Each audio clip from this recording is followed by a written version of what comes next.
This is Rock Talk with Mitch Lafon. Mitch Lafon. Welcome to this episode of Rock Talk with Mitch Lafon. Joining me on the phone, it is one of my favorite rockers, the one, the only, Michael Sweet of Stryper, and he has a brand new solo record called 10. And this record, man, it is everything you would want from a Michael Sweet from Stryper solo record. It's just absolutely, it melts your face. It is a face melter. In fact, don't call it 10, call it face melter. The band, or not the band, but the album includes many special guests, including Joel Hoekstra of Whitesnake, TSO, and Cher fame. Nothing wrong saying that you play with Cher. That's actually kind of cool. Also, Tracy Guns of L.A. Guns, Lag. And yes, that is the version with Phil Lewis. Let's not be confused. Also, Rich Ward of Fozzy. And who doesn't like Fozzy? I mean, I remember watching the Muppets back in the day, and Fozzy, one of my favorite, actually. Gus G of Firewind, and formerly of Ozzy. Can we even say formerly? It was such a blip on the radar that I don't even know if he qualifies as formerly of Ozzy. Maybe it was more like guest of Ozzy, perhaps. Maybe. Jeff Loomis of Arch Enemy, and a lot more. And Todd Latore of Queensryche, that too. So just a lot of great contributions, a lot of great collaborations. And 10 is out now. So as soon as you're done listening to this, you can head over to Amazon or iTunes or wherever you go. Well, of course, there is no more iTunes, and thank you to Apple for that. I updated my Mac OS to Mac Catalina and promptly spent 4 hours on the phone with, what do you call it? Not customer service, but tech support, trying to get my Mac to do what a Mac is supposed to do, which is work. So Catalina was a catastrophe. Yes, the Catalina catastrophe. So thank you to that. Separating my iTunes into a TV app and a music app. And the music app is I'll try not to swear, but it's an effing disaster. I mean, it really is. I make playlists, and I've talked a lot about the playlists I have, my 500 song Thunder playlist and my whatever playlist. And they have now removed the ability to search in a playlist. So I have a 500 song playlist, and if I want to hear whatever, Backstreet Symphony Live, I can't search for it. So I got to scroll through the entire playlist to try to find the one song. Pain in the ass. Pain in the ass. But you know who's not a pain in the ass? Michael Sweet. He's not a pain in the ass. So let us get over to somebody who is not a pain in the ass, and in fact quite a nice person, and excuse me for the plosives there. Here is the one, the only guitarist extraordinaire, vocalist extraordinaire, and just all-around great guy. And just quickly before I forget, for some reason the "Hello, Michael, how are you" part of the conversation did not record, so we will join the conversation or the interview in progress. So here is the one, the only, le seul et unique, Michael Sweet. So talk to me about putting together a collaborative album as you have, because there's sort of two train of thoughts. You could do sort of like George Thorogood, who goes in there and does just him and a guitar and a voice, and it's really George solo. And then there's your approach or a Slash approach where you go get a whole bunch of guests. So talk to me about getting these different guests on this album. Well, I mean, I basically on the last album, one side where I was sitting there, and it was time to start working on guitar solos, and I started working on guitar solos because I'm a guitar player. Some people know that, some people don't know that, but I'm a guitar player first and foremost. And when I was sitting there and working on solos, I started realizing that it was sounding more and more like a Stryper album. Now, it's always going to have those flavors to it the minute I sing, and then you add to that me playing guitars, rhythm guitars with the tone and everything, and it's instantly going to take on that recognizable Stryper thing and that sound. It just is. There's no escaping that. Not that I want to, but there's no escaping that. So when I was working on solos, it was sounding even more like a Stryper album. So I decided to, on One Sided War, bring in Joel Hoekstra, Ethan Broche, to take it to a different place. And they did. And then on this album, fast forward to 10, I wanted to take it a step further. And it's nothing new. It's not like it hasn't been done before, but I wanted to have a different guest player on every song. And not only just guest players, but special guest players. So guys that are special to me, guys that are my friends, guys that I admire, guys that I watch on YouTube late at night, which all these guys I do. I watch all these guys. Andy James, man, I'll sit and watch for hours. When I'm recording an album and we're done for the day, I'll go sit in the kitchen at the island with the drink and sit there and watch Andy James play. Or Marzi, or any one of these guys, any player on this album. I'll watch videos of them playing, and I just sit there taking it in, saying, "Wow!" So these are all guys that I love working with, that I admire and I respect, and it's a great way to amp things up on my album. But it's also a great way to showcase their abilities and their talents. Not that they need that, but I feel like a proud dad. Like a proud father, and all these guys, my kids, so to speak, as corny as that sounds, are taking the solo, and I'm like just sitting there going, "Yep, that's my boy, man. There he is," and I love it. It's so awesome and amazing to have these guys on my album. And then I've got a few guest vocalists as well. A guy by the name of Ian Raposa, who sings for the band Firstborn, who's an amazing singer. And I wanted him to be a part of a song. And then I've got, of course, the one and only Todd LaTorre, who sings for Queensryche on a song called Son of Man. And I just really love kind of shaking things up, stirring the pot, breaking the molds. By having Todd LaTorre on a track, people say to me, "Well, he's an atheist, right?" And I say, "Well, yeah, because he's one of my best friends. So, of course, I know that." We get into very friendly debates over this subject matter of the fact that he's an atheist and I'm a Christian, and all the more reason why I wanted him on that song specifically.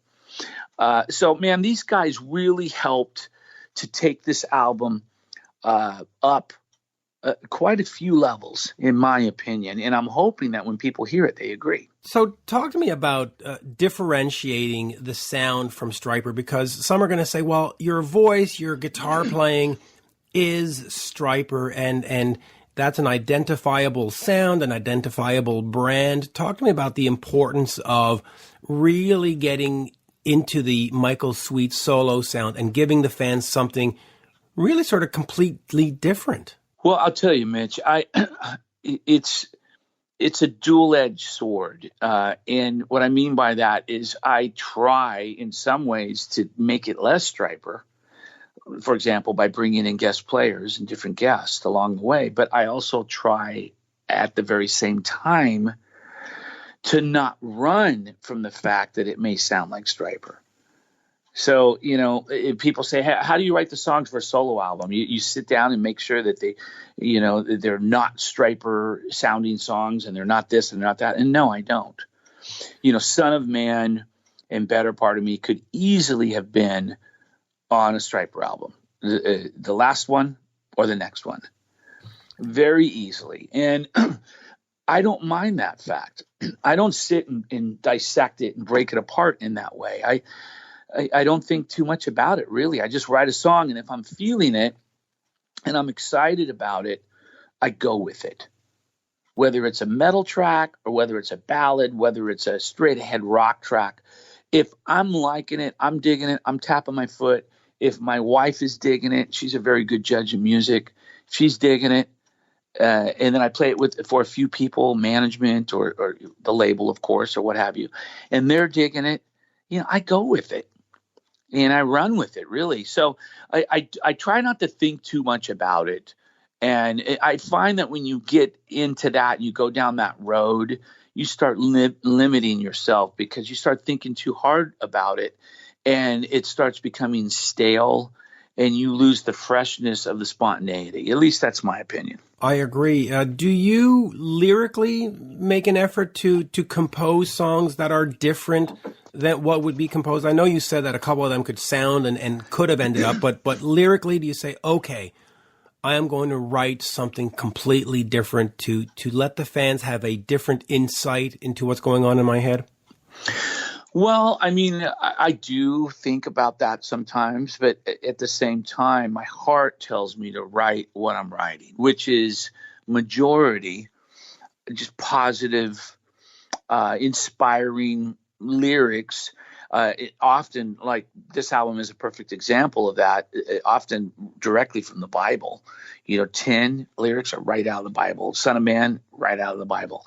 And I feel a calling, and I'm totally at peace, and I feel like my place in this world is to do just that, to write about things that are going to make people think and smile and feel encouraged, uplifted, inspired, and on a positive note. I don't come from the school of, oh man, it's metal, so it's got to be this. To me, when people say you got to be singing about the devil or chicks or booze and drugs for it to be metal, I laugh at that. I think that's one of the most comical statements I've ever heard. Because in my opinion, and I've said this before on record, that has those things have nothing to do with metal. You want metal, you sing about God, and you go against the tide and against the grain, and that's what is more metal than that.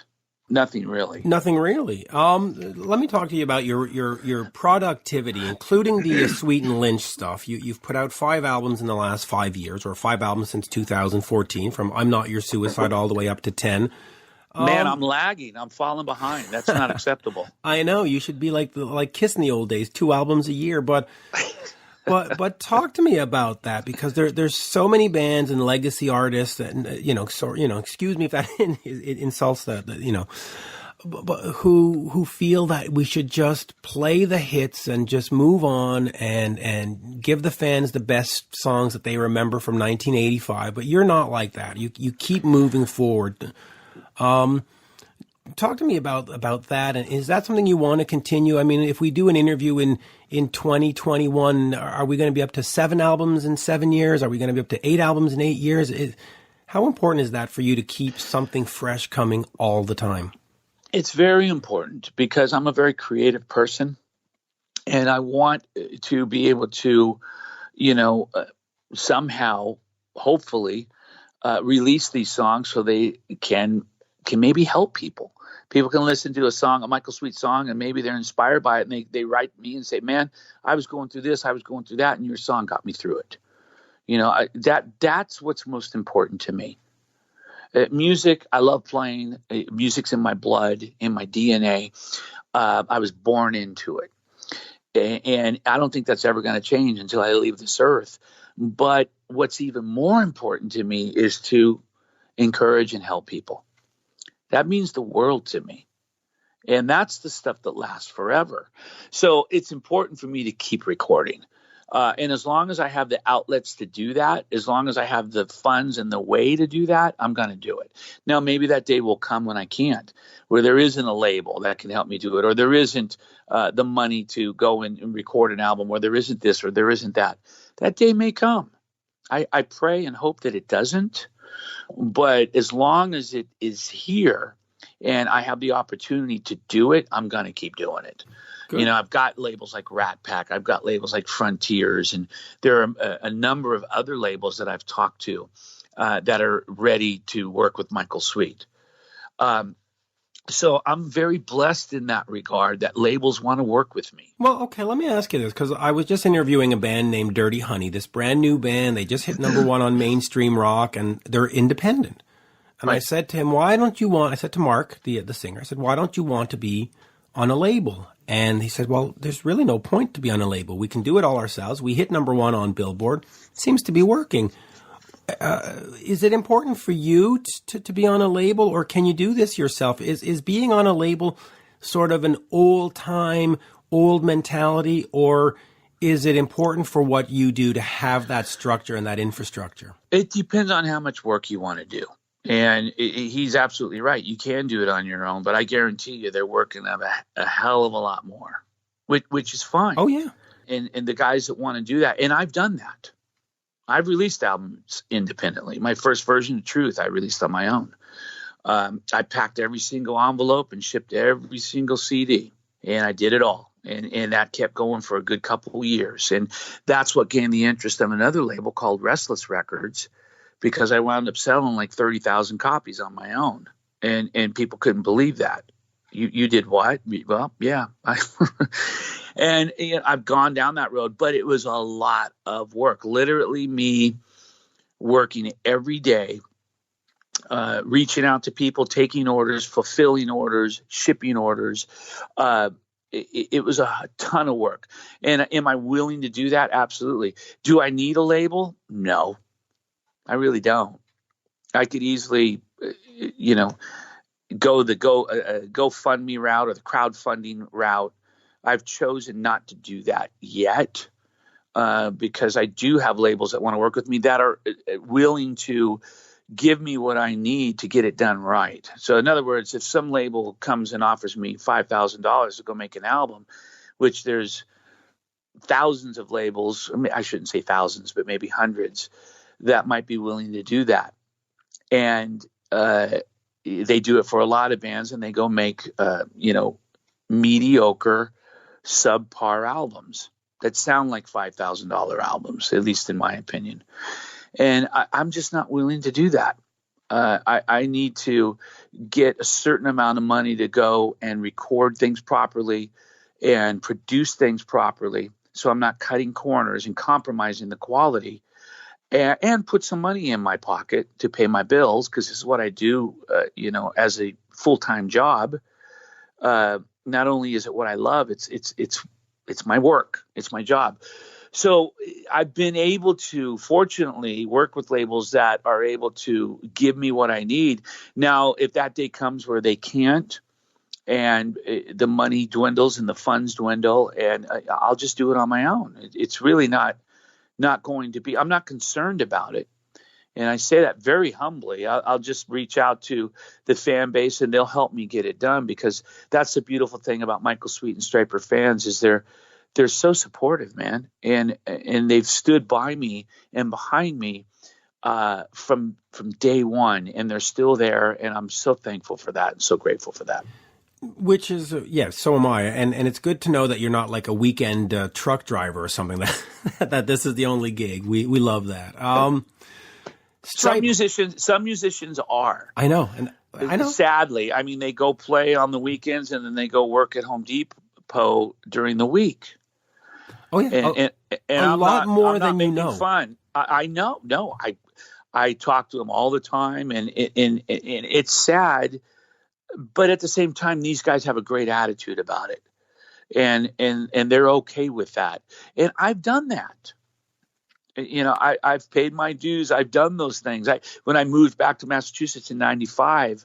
From 95 to 1999, for 4 years, I worked at the family campground / cranberry bog business, because music wasn't happening. And I put on my hip waders and went out in the bogs and worked, and I showed people to their campsites and hooked up their trailers and cleaned out their septic tanks. And I got down in the dirty nitty gritty of it, man. And while I was doing that, I was writing songs, and I wrote the entire record Truth during that process, and then got back into music. But I've been there and done it. I get it. You do what you got to do to survive. But absolutely. I've been very, very blessed over the past 15 years to not have to do that. Oh, absolutely. And fans would be amazed. You see a lot of these weekend warrior gigs, and for people who don't understand that term, it's bands that go out and really sort of play Friday, Saturday, Sunday, or Thursday, Friday, Saturday. And some of the reasons is because it's more convenient and it's cheaper, but other reasons are it's because Monday to Friday they're at a 9 to 5, and exactly. You're like, oh, really? Anyway, let me get on to something a little more fun here. Stryper has been performing the Firehouse classic All She Wrote at shows over the summer, of course, because of Perry Richardson joining your band. Talk to me about that, because I find that so refreshing. I see so many bands that become so self-serious, so self-indulgent, that they just won't do anything for fun. I know you love Van Halen, and then you go, oh yeah, all right, David Lee Roth, sing Right Now, or sing one of the Sammy songs. No, I'm not going to do it. No. And there's no reason for you to do All She Wrote. None. Zero, none, absolutely no reason for you to do it. but it's fun. And you saw the media reports, everybody's like, hey, look, it's on Blabbermouth, it's on Brave Words, it's on all, they perform, and it makes it fun. Talk to me about doing that and also welcoming Perry to the band and what it's been like since he's been there, because it really seems to me that Stryper has become, well, not that you weren't before, but just a very cohesive unit with a new member, and Yes. everybody's having fun and fans are having fun, and the show reports that you get online, because we know how online works, right? As soon as you make one bum note, it's, oh, the show was horrible. And I'm not seeing that, right? We're not seeing that. You're gonna, if you go in YouTube us, you're gonna find stuff like that. At times when I've been sick or we screwed up a song or what have you, we have our moments. But with Firehouse, All She Wrote in particular, it's just a great song. Firehouse is a great band. Putting aside the fact that Perry, formerly of Firehouse, is in our band, in Stryper, we love the song. And we've been doing some covers in this set. It's called the History Tour, and we've been showing people a little bit of our history in terms of the bands and the music and the songs that influenced us. So we've done things like some Priest tunes, Van Halen tunes, Ozzy Osbourne, Kiss, of course. And we decided to put a Firehouse song in there, and we probably should be doing a few more Firehouse songs. It's a great way to show people, the history of our bass player. Because, Firehouse, they were a big, huge band and still are. They're still out playing. They've made their mark in rock and roll history. And, we want to pay respect to that. And even more so because Perry's in our band. We love Perry. Perry has brought new things to the band. There's this contagious joy that he has that's overflowing and ever flowing. And he walks in the room, he's got this big, huge smile. He's always smiling. Now, whether he's always in a good mood or not, I don't know. You got to ask him. But Perry's always smiling. And when you see him smiling, you want to smile. You look over on stage, and he's got a big smile. He's not frowning and looking dreadful, but he's looking like he's happy to be there. He's having fun. He's enjoying every moment. And that's contagious. When I look at Perry and I see him smiling, I start smiling. And then Oz starts and Robert does. And we just love that fact about Perry. And then you add to that how incredibly great he is as a bass player. Very solid, in the pocket, absolute, picture perfect poster child for a professional. Such a good, solid player. And then he's an amazing singer. And a lot of people don't know that, which is perfect for Stryper. We're all about harmony vocals. So was and so is Firehouse. And a lot of people don't know that a lot of those incredible high vocals came from Perry Richardson. Very similar to Michael Anthony of Van Halen. And by the way, it is nice to have Perry back in the rock world. He had gone off. I think he did some country stuff, and it's just nice that he's back doing the rock stuff. You mentioned that the set list is paying tribute to some of the past bands, the Van Halens and the Kisses and all that. You, of course, put out the covering back in 2011. Is there thoughts of maybe doing a second covering or another compilation album and pay more tribute to some of the past heroes? Without question. And I've been talking about that since the first covering. So it's been a while and it's long overdue. We do want to do that and we're going to do that. It's just a matter of, or the question is when. As time permits, we'll get in and we'll get it done. We've thrown out ideas of some of the other bands that we used to listen to and that we grew up on, Yesterday and Today, now Y&T. We were really influenced by them. More so in the drum department, but we used to go and see them and we were in awe, and they're one of our favorites. So we'll probably throw in a Yesterday and Today song, an old one, maybe 25 hours a day, something really cool from the first album. And then bands like, definitely another Priest song. We want to step that up a level though, maybe do something like Exciter. Do something where people say, what? probably another Maiden song, maybe a Thin Lizzy track, maybe a Cheap Trick and or a Styx track. Ooh, now you got me excited. And in fact, I've for some reason always pictured the band, if you covered something, doing one of the early Def Leppard ones from like the first album or the second album, like another Hit and Run or something like that. Oh yeah, no. We used to cover Def Leppard. Yeah. We covered Wasted, and oh man, back in the early days, we absolutely. So we'll throw something in there from Def Leppard for sure. Hello America. There you go. Yeah, Rock Brigade. Exactly, and not because you're Canadian, but another band that we listen to all the time and we love is Loverboy. So, which is funny because we're speaking on October 7th, and that's when they released their Get Lucky album. So there you go. Man, so good, dude. What a great album. Come on, those songs, it's undeniable. Metalhead or not, some of the best tunes ever. And we would certainly in a heartbeat cover a Loverboy song. You got it. Maybe even a Night Ranger song. This is all the stuff. Oh, there you go. If you came to the Stryper garage in 1981, 82, 83, pre-Stryper, this is all the stuff you'd be hearing. And just to be a pain in the tuchus, you did, of course, Black Sabbath's Heaven and Hell the first time around. Yep. You should redo it with Todd Latour. Well, dude, right? We could. We could certainly do that, or we could do something even more controversial and pick something real exciting from, who knows what.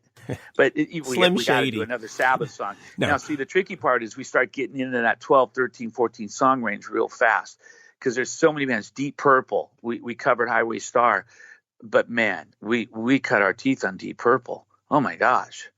Some of these bands of the past, there's some Foghat, Bad Company, two other bands that we listened to a lot growing up. So, I mean, there's a lot of great bands. Queen, of course. Of course. Oh my God, it would never end. But we do have to end in a few minutes here. Just real quick, guitarist Oz Fox has had all kinds of medical issues.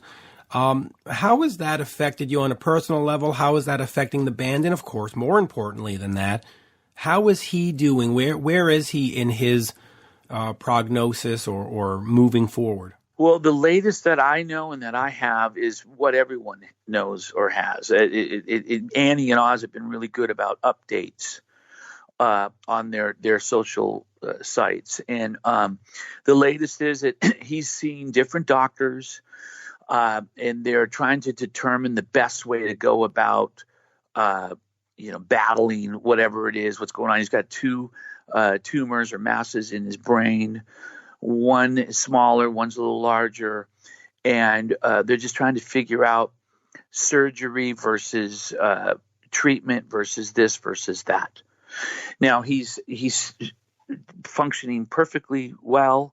He's been on a special diet. He's lost some weight. He's feeling really good, and he's been out touring with us. So, it's been a little bit interesting in the sense that you continue moving forward, but yet while you're moving forward, you're still thinking about the unknowns, right? You really are, and it's difficult, and it's got to be also just very difficult for you personally to look over and see him there going, is he going to collapse tonight? Is he there's got to be a certain amount of fear maybe not fear, but it's just looking over, not knowing that your buddy's not 110% like you would hope he was. No, there's no question about it, and it makes it very difficult sometimes, and not just for us, but even more so for him. And it's hard, it's just to take it one day at a time process. It really is. As cliche as that is to say, because everyone says that, but it's true. But man, we've done our best to try to, basically safety net ourselves, and, we have, we just went to South America and we took a guy with us who speaks Portuguese and Spanish. He's a really great guitar player, Mike Kerr, and Mike learned everything.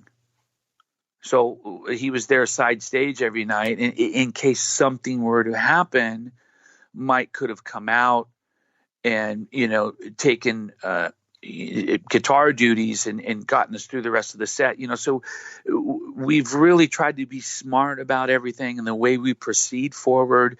And then Oz as well, in terms of, treatment and trying to do what he needs to do as well. It's been tricky, but we've so far been able to figure it out. And, we appreciate everyone's prayers and thoughts and support. And obviously that means the world. It really does. And of course, Mike is on the solo album, on the track with you till the end. And I will wrap up on this. Where do you see yourself going in terms of solo touring? Do you want to get out there and do a lot of Michael Sweet shows? I do. There's always this feeling of guilt when I think about it. Why, I don't know, but there just is. Because, of course, the priority, whether people want to believe this or not, it's true. The priority is Stryper. Always has been, always will be. Even though I left the band and we weren't together for a long period of time, when we got back together, it became the priority in my life and the thing that I want to put above everything else, musically speaking. That's why I left Boston. I left Boston because I felt like it was starting to, take precedence over and priority over the Stryper gig. So I felt like, okay, this isn't working. So I left. So it's hard for me to figure out how to do the solo thing, but I want to do the solo thing. I feel that it's unfair to the fans to put out all these solo albums and not go perform any songs live. I haven't done that since '01. So it's long overdue. I really think like now is a good time to do it. Stryper's going to do a new album next year, early part of next year. And I think, Oz is planning on kind of taking things a little easier next year. So we're still going to do some dates, Monsters of Rock Cruise, Mexico, a few select dates here and there. I think it's going to be a good time for Michael Sweet Band to go out and do some select dates as well. Not like major, massive touring, not 100 shows, but maybe, 20, 25 key city select date shows with the full band and go out and really give people these songs live. And it's going to be awesome. Oh, well, of course it's going to be awesome. And by the way, I forgot to mention that in the past you have done Living on a Prayer, Michael Sweet doing Living on a Prayer, which is all over YouTube and great. So there's a song for the covering or for the solo tour because, man, you sing that fucking beautiful. I mean, dude. On that, I will say merci because, well, it is time. So as we say in Montreal, merci beaucoup. Thank you so much. And à la prochaine. Till the next time. Hey, buddy, you're always so kind and generous, man, and supportive, and I appreciate it. I can't even tell you enough. I wouldn't be sitting here doing what I do if it wasn't for guys like yourself. And anything I can do ever, let me know. Thank you so much for your time and for taking some time out of your busy schedule to talk to me, and it means the world. Absolutely, and thank you for doing the interview. It's always nice when there is a sort of mutual appreciation from the artist for what you do and from the reporter for what the artist does. I think it's a two-way street, and I don't know. Sometimes that street seems to get confused, but not in this case, not with you. No. Yep. Not at all. And man, I can't wait to see this interview and I thank you again. And I can't wait to see you. Hopefully our paths are going to cross in person sooner than later, Yes, it's been way too long. The last time, I guess, was at M3 two years ago. Yeah. No, it was. That ain't good enough. That ain't good enough. Especially considering we only live like 4.5 hours from each other, right? You're still in Massachusetts, right? I'm still in Massachusetts, man. Yeah, we're not that far. Yeah, and we're making a drive up to New Hampshire, way up north, New Hampshire. So we'll be even closer. So maybe we can plan coffee or dinner or lunch or something. We'll see. Well, the top of New Hampshire or the bottom of Vermont, White River Junction kind of thing, is only 2.5 hours, maybe 3 hours max from me. So, yeah, we got to do that. You let me know and let's make it happen. I'll let you know. Lisa and I are talking about it. and we got to just plan it and put it on the calendar. But I mean, we're going to make it happen. So, thank you, sir. And on that, bonjour. All right, brother. God bless you. Get better, feel better, and you have a wonderful day. Okay. You're listening to Rock Talk with Mitch Lafon. Rock Talk.